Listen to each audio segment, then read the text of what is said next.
Meanwhile, Trump is still basking in the glow of his successful play date with North Korean leader and previously undiscovered shape Kim Jong-un.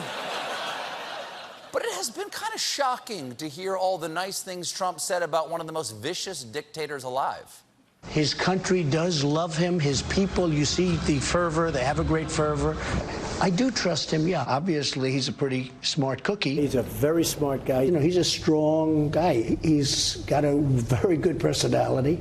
He's funny, and he's very, very smart. He's got a great personality. He's a, funny guy. Funny? Mr. President, when they talk about how much Kim Jong-un kills, they're not talking about his new Comedy Central special, Kim Jong-un Censored. Oh! Fit in that. Fit in those. He got that. Got those from Eddie Murphy. Yeah. And just yesterday, Trump went on Fox News to re-sing Un's praises to Bret Baier.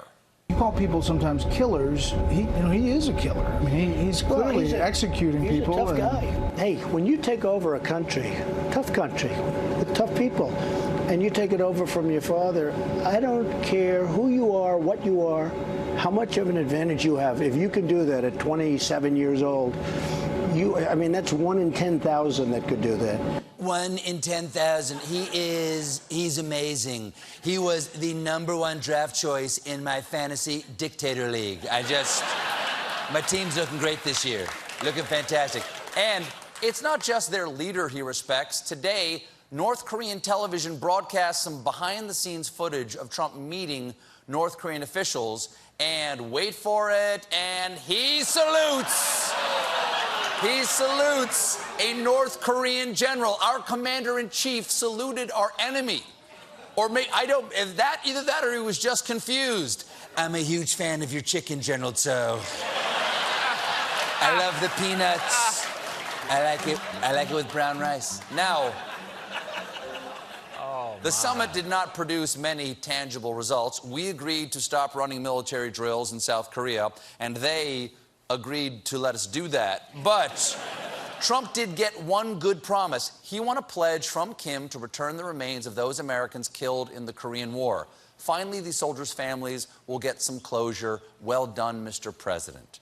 But then he had to lie about it. So many people asked when I was on the campaign, I'd say, wait a minute, I don't have any relationship. But they said, when you can, President, we'd love our son to be brought back home. So many parents asked him. The Korean War ended in 1953. That's 65 years ago. The youngest a soldier could have been was 18. Let's say they were parents 18 years old when their child was born. That would make the parents at least 101 years old. He is saying so many 101-year-old couples asked him for this. Trump isn't just bending the truth anymore, he's bending the fabric of space-time. Now, space-time.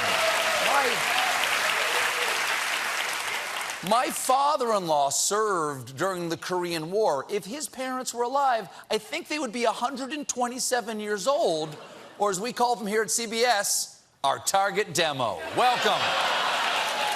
Welcome. Only CBS. Oh, we have some Russian news. That's always nice. We have some Russian news. The World Cup kicked off in Russia today, but they're not being that welcoming to outsiders. In fact, one Russian politician has warned the country's women not to sleep with foreign men visiting the nation for the World Cup. That's right, Eastern European women. You don't want to sleep with any foreign men. You might wind up the First Lady of the United States. Now, gotta be careful. You gotta be careful. You can't be too. They have done one nice thing. Remember those vuvuzelas from South Africa? Oh, that's a catchy sound. I have the whole album. Now that's what I call shoving my head in a beehive. Well, good news. Russia's getting rid of the vuvuzelas and replacing them, they say, with spoons. So, get ready for the song of the summer. Now they're there. Here you go. Here you go.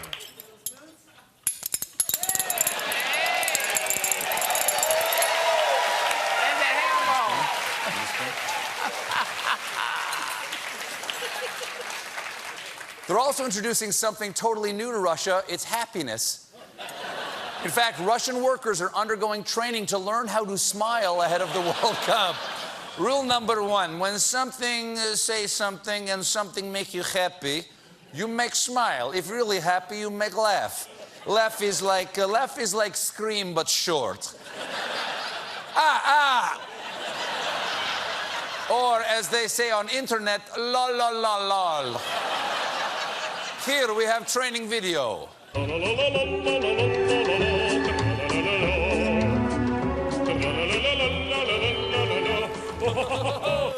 We got a great show for you tonight. Natalie Portman is here.